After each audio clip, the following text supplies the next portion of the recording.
요즘 10대와 20대를 보면 욕이 일상화되어 있습니다. 그러니까 말끝마다 욕입니다. 기분이 상할 땐 물론이고 친구들과 이야기하면서도 쉴 새 없이 욕을 합니다. 물론 제가 성장할 때도 욕은 있었습니다. 솔직히 지금 젊은이들이 사용하는 욕보다 더 강렬했습니다. 차마 입에 담지 못할 욕의 내용도 많았습니다. 하지만 그땐 욕을 하더라도 어른들 앞에선 자제했습니다. 그리고 욕 많이 하는 사람들을 가까이 하지 않으려는 사회적 풍토가 있었습니다. 1990년대부터 욕쟁이 할머니라 불리는 이가 운영하는 식당에 사람들이 많이 북적거렸는데 그 이유는 옛날 우리 할머니도 저랬었는데 이러한 추억에서 나오는 정감 때문이었지 욕을 좋게 받아들인다는 의미가 아니었습니다. 그런데 요즘 10대와 20대는 욕이 일상 언어입니다. 그러니까 모범생들도 욕을 하고 교회 다니는 학생들도 욕을 합니다. 어쩌면 이들에게 있어서 욕은 이제 더 이상 욕이 아니라 유행어처럼 취급되고 있다는 생각이 듭니다. 그러나 욕, 그 카타르시스의 미학이라는 책을 쓴 서강대학교 김열교 교수는 욕을 약한 자의 칼, 당하고 사는 자들의 핵폭탄, 100년 체중쯤 쉽게 내릴 약발이 있는 약이라고 정의했습니다. 쉽게 말해 마음속에 있는 응어리가 욕으로 나타난다는 뜻입니다. 김 교수의 말을 따르자면 요즘 아이들에게 일상화되어 버린 욕은 그만큼 우리 아이들 마음에 응어리가 많다는 뜻이기도 합니다. 이 이야기를 듣고 우리 땐 먹을 것이 없어서 풀뿌리도 먹고 나무 껍질도 먹고 논에서 자라는 독세기 풀까지 먹었으며 학교 끝나자마자 논과 밭으로 달려나가 부모님을 도왔고 휴일도 없이 일하면서 학교를 다녔어도 감사하며 살았는데 모든 게 풍족한 요즘 녀석들이 응어리는 무슨 응어리라고 생각한 분이 있다면 그분은 요즘 아이들의 상황을 잘 이해하지 못하는 중입니다. 21세기의 부모들은 20세기의 부모들과 비교가 되지 않을 정도로 자녀들에 대한 애착과 욕심이 큽니다. 이 부모들의 강렬한 욕심을 따라가지 못하는 아이들 마음에 응어리가 생기기 시작했고 그 응어리는 나이와 함께 성장했습니다. 그래서 10살이 넘어가기 시작하면 그때부턴 욕을 입에 달고 삽니다. 그러니까 친구들과 어울려 이야기할 땐 욕이 빠지지 않고 어른들 앞에서도 거침없이 욕을 내뱉습니다. 그러니까 자기 부모 앞에서만 좀 절제를 하고 다른 사람들 앞에선 거침없이 욕을 내뱉습니다. 거의 모든 10대와 20대는 자기 부모가 없는 곳에선 언제라도 욕을 내뱉을 준비가 되어 있습니다. 이 책임이 누구에게 있습니까? 어른들의 욕심이 아이들을 욕쟁이로 만들어버린 것입니다. 그러므로 우리 어른들에게 필요한 것이 무엇입니까? 요즘 학생들은 말끝마다 욕을 하니 가정교육이 잘못되었다라고 비판하기 전에 어른들의 욕심이 아이들을 응어리진 삶으로 만들었구나. 이러한 자기 반성이 우선적으로 있어야 합니다. 이 반성이 없으면 아이들은 계속해서 욕과 더불어 살아가게 될 것이고 그 모습을 보는 어른들 입에선 이것만 남게 될 것입니다. 그러니까 무슨 이야기입니까? 비록 하나의 예를 들었지만 어떤 일에 대하여 자기 반성과 이해하려는 마음이 우선되지 않으면 우리의 삶은 오해로 가득할 수 있다는 이야기입니다. 이해를 하지 못하면 오해하기 쉽다는 의미이기도 합니다. 이 모습은 신앙생활과 관련해서도 마찬가지입니다. 오늘 본문이 바로 이 오해와 이해에 대한 내용을 다루고 있습니다. 사도행전 10장을 시작하면서 등장했던 인물이 누구입니까? 1절과 2절을 보시죠. 가이사랴에 고넬료라 하는 사람이 있으니 이달리아 부대라 하는 군대의 백부장이라. 그가 경건하여 온 집안과 더불어 하나님을 경외하며 백성을 많이 구제하고 하나님께 항상 기도하더니. 고넬료, 이 사람은 로마 군대의 장교입니다. 지배국의 장교가 피지배국인 유대 땅으로 파견 나온 상태입니다. 그러므로 이 사람은 막강한 권력을 가지고 있습니다. 달리 표현하면 유대인들이 싫어할 수밖에 없는 사람입니다. 그런데 그 로마 군대의 장교 고넬료를 어떻게 소개하고 있습니까? 백성을 많이 구제하던 사람이라며 소개합니다. 유대인들을 억압하던 사람일 줄 알았는데 오히려 유대인들을 도왔던 따뜻한 사람이었습니다. 그 자체만으로도 호감이 가는데 그는 경건하여 온 식구들과 함께 하나님을 경외하며 항상 하나님께 기도하던 사람이었습니다. 고넬료와 관련된 내용은 여기에서 그치지 않습니다. 3절과 4절을 보시죠.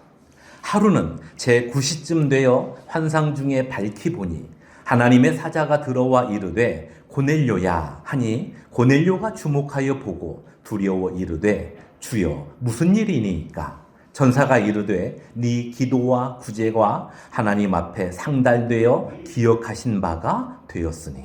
그러니까 하나님께서 고넬료의 기도와 고넬료의 구제를 다 보고 있었으며 또한 기억하고 있었습니다. 이 정도면 고넬료에겐 믿음이 있었다. 그는 구원받을 만한 사람이었다라고 생각하기 쉽습니다. 그러나 그것은 사람들의 오해입니다.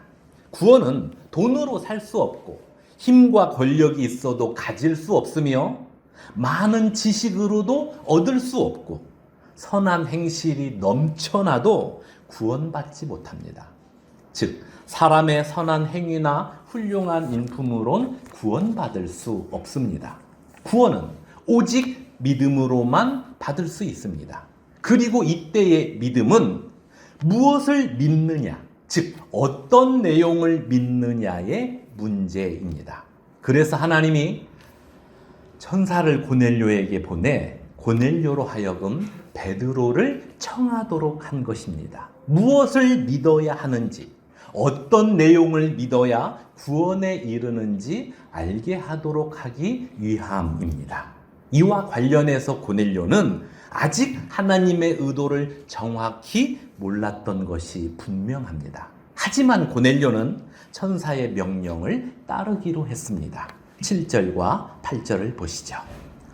마침 말하던 천사가 떠나매 고넬료가 집안 하인 둘과 부하 가운데 경건한 사람 하나를 불러 이 일을 다 이루고 욥바로 보내니라.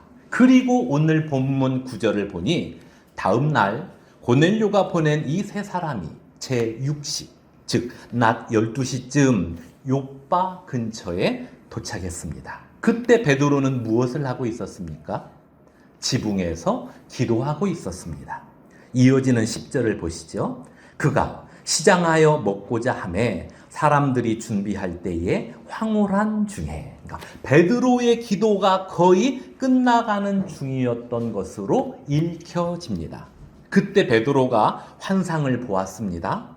이 상황을 정확히 표현하자면 베드로는 점심 식사를 하기 위해 기도를 마치려고 했는데 하나님께서 베드로에게 환상을 보여주신 것입니다. 어떤 내용의 환상입니까? 11절과 12절을 우리 함께 읽겠습니다. 하늘이 열리며 한 그릇이 내려오는 것을 보니 큰 보자기 같고 내 귀를 메어 땅에 들이웠더라. 그 안에는 땅에 있는 각종 네발 가진 짐승과 기는 것과 공중에 나는 것들이 있더라. 이 환상과 함께 소리가 들렸습니다. 베드로야, 일어나 보자기 안에 있는 것들을 잡아먹으라. 그러니까 점심시간이 되어 출출하던 베드로에게 반가운 음성이요, 황홀한 환상이었을까요? 베드로의 반응을 보시죠. 14절입니다.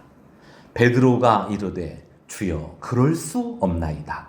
속되고 깨끗하지 아니한 것을 내가 결코 먹지 아니하였나이다 한데. 베드로는 유대인입니다. 유대인들은 어렸을 때부터 기본적으로 율법에 대한 교육을 받습니다. 그렇기 때문에 베드로 또한 율법의 내용을 잘 알고 있었습니다. 율법의 내용 중 먹어야 할 짐승과 먹지 말아야 할 짐승이 구분되어 있는데, 이 구분을 베드로가 정확히 알고 있었음은 물론이요, 그 율법을 잘 지켜왔음을 알 수 있습니다. 주여 그럴 수 없나이다. 속되고 깨끗하지 아니한 것을 내가 결코 먹지 아니하였나이다. 그러니까 베드로의 이 대답 속에, 베드로의 이 대답에 대해 주님께서 어떻게 반응하셨습니까? 충성된 종 나의 베드로야, 이젠 유혹에 넘어가지 않는구나. 참 든든하다 라고 하셨습니까? 아니요. 하나님은 깨끗하게 여기는데 너는 부정하다고 여기는구나. 그러지 마라 또 하셨습니다. 그러니까 이어지는 16절을 보니 이 상황이 3번 반복되었습니다. 그러니까 3번 반복되었다는 건 하나님과 베드로가 팽팽한 줄다리기를 하고 있었다는 이야기입니다. 하나님께서는 이것들은 깨끗하니 먹어도 된다, 먹으라 하시고, 베드로는 아닙니다.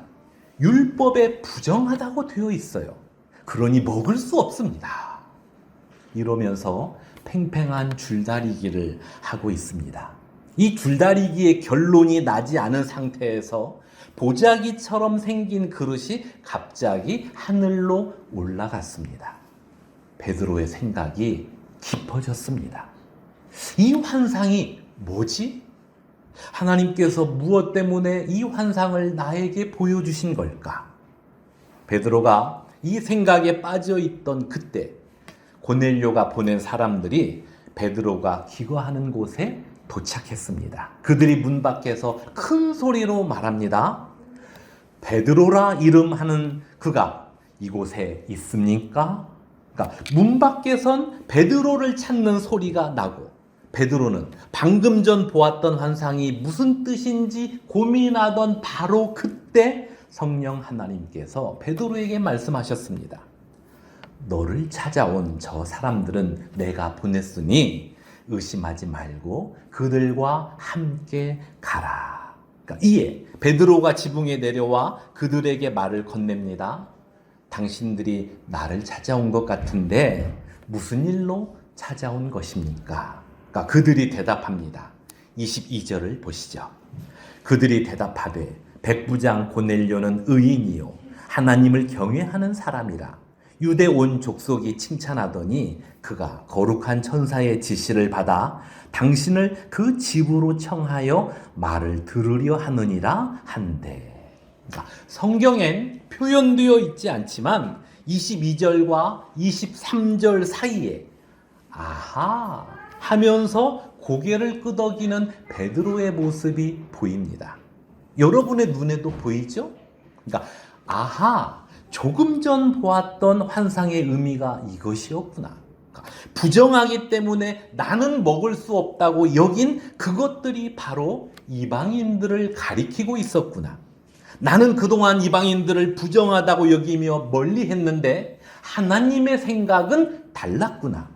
하나님은 그들을 부정하라고 멀리하지 않으셨구나. 하나님이 멀리하지 않은 그 사람들을 내가 멀리해선 안 되지. 그래서 베드로가 23절 그들을 집 안으로 들여서 함께 하룻밤을 보냈습니다. 그리고 다음 날 그들과 함께 가이사랴로 가기 위해 욥바에서 출발합니다. 욥바, 이 도시는 공교롭게도 선지자 요나가 다시스로 가는 배를 타기 위해 도망치던 그곳입니다. 요나가 도망친 이유가 무엇입니까? 아무리 하나님의 명령이라 해도 니느웨에 사는 이방인들에겐 복음을 전할 수 없다는 것이 요나의 입장이었습니다. 하나님, 그들은요 이방인입니다. 거룩하지 않은 사람들이에요. 그런데 그들을 구원하신다고요? 에이, 그러면 안 되죠. 정하고 싶으면 다른 사람 보내세요. 난 안 갈랍니다. 난 못해요. 왜냐하면 난 거룩한 사람이거든요. 나는 그들과 질이 달라요. 이 생각은 요나만의 생각이 아니었습니다. 거의 모든 유대인들의 공통된 생각이었습니다. 유대인은 하나님의 백성이고 그 외의 사람들은 모두 이방인이다. 유대인은 거룩하고 이방인들은 부정하다. 그래서 유대인들은 이방인들과 상종하지 않는다. 그러니까 요나 시대로부터 약 800년이 흐른 베드로 시대에도 유대인들의 생각은 변함이 없었습니다. 유대인들이 왜 이런 생각을 갖게 된 것입니까? 하나님께서 그들의 조상 아브라함을 택하시고 그 후손들을 하나님의 백성이라 칭하셨기 때문입니다. 그런데 이들이 크게 오해했습니다. 하나님께서 아브라함을 택하시고 그의 후손들을 하나님의 백성으로 삼으신 까닭은 그들만 하나님의 백성으로 여기겠다는 것이 아니었습니다. 그들을 통해 하나님의 백성된 이 신분의 가치, 이 신분의 축복, 이 신분의 은혜가 얼마나 놀라운 하나님의 선물인가를 만민들에게 알리고자 그들을 먼저 부르신 것입니다. 그래서 유대인들의 역할은 성숙한 인격과 신앙의 태도와 성도다운 일상의 삶을 통해 하나님의 백성된 이 신분의 가치, 이 신분의 축복, 이 신분의 은혜를 만민에게 전달하는 통로였던 것입니다. 즉, 복의 통로가 되라고 하나님께서 그들을 먼저 부르셨습니다. 하지만 그들은 이방인들에게 이 놀라운 복을 흘러가지 못하도록 그들 스스로 막았습니다. 자기들만 하나님의 백성이 될 수 있다고 여겼기 때문입니다. 이 오해가 진리인 줄 알았고 그 오해를 1000년이 넘는 세월 동안 간직하고 있었습니다. 그래서 하나님이 베드로에게 환상을 보여주시며 말씀하셨습니다. 나 여호와는 그들을 부정하다고 생각하지 않는데 너는 그들을 부정하다고 여기며 아예 선을 긋는구나. 나 여호와는 괜찮다고 고개를 끄덕이며 바라보며 품어주고 있는데 너는 안 된다면서 자꾸 선을 긋는구나. 제발 그러지 마라. 이러면서 3번 연속 강조하셨습니다. 하나님께서 보여주신 그 환상과 그 말씀을 통해 베드로는 오랫동안 마음에 간직되어 있던 생각이 진리가 아닌 오해였음을 깨닫게 됩니다. 이에 베드로는 이방인 고넬료를 만나기 위해 욥바에서 출발했습니다. 요나는 이방인들을 위한 사역은 못하겠다며 그 사역으로부터 도망가기 위해 욥바를 거쳤지만 베드로는 이방인 장교 고넬료를 만나기 위해 욥바에서 출발했습니다. 오해를 품고 사는 사람과 이해를 가진 사람의 차이가 이렇게 큽니다. 고넬료를 만난 베드로가 이렇게 말합니다. 28절과 29절을 보시죠.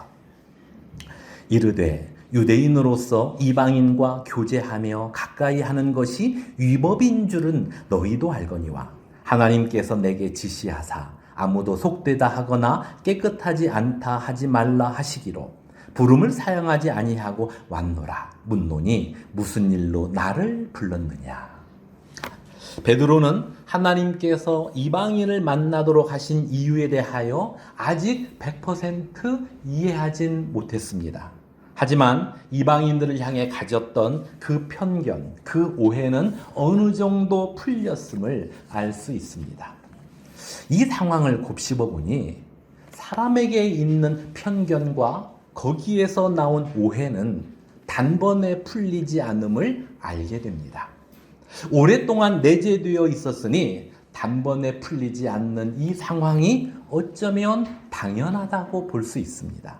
그래서 하나님의 말씀과 어떤 가정과 많은 시간이 필요합니다.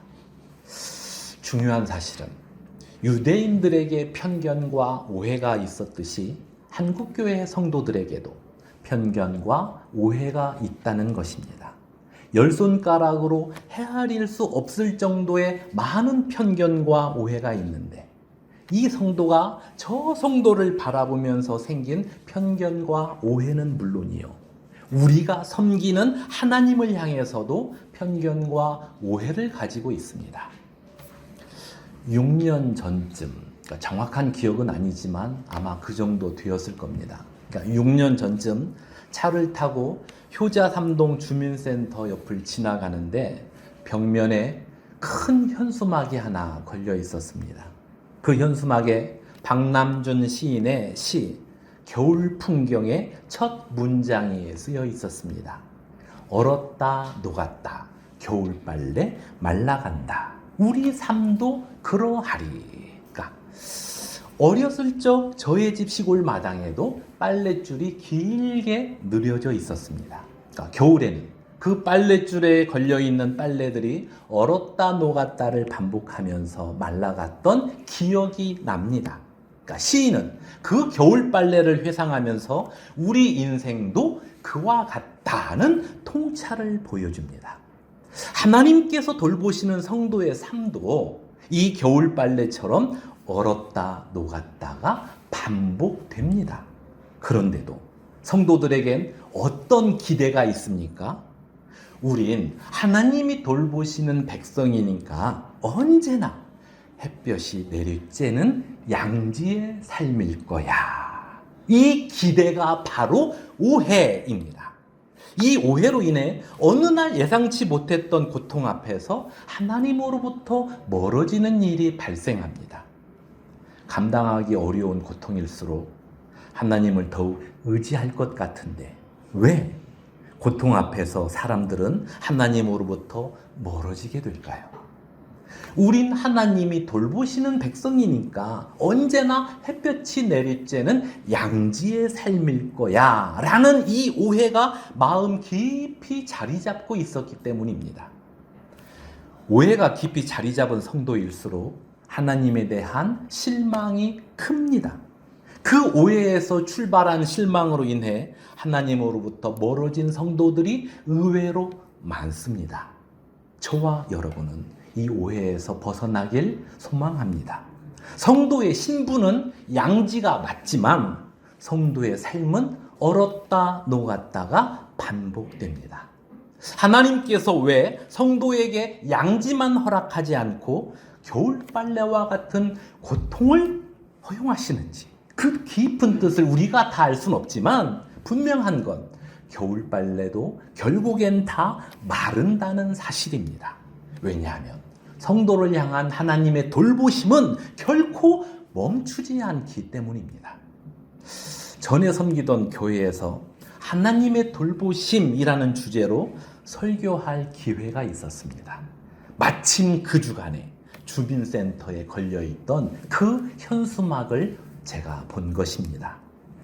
그래서 얼었다 녹았다 겨울빨래 말라간다 우리 삶도 그러하리. 그러니까 이 한 문장을 먼저 소개했는데 이 문장을 소개하자마자 예배당 중간에 앉아있던 한 장로님의 두 눈이 막 글썽글썽 했습니다. 그러니까 금방이라도 눈물이 쏟아질 것 같았습니다.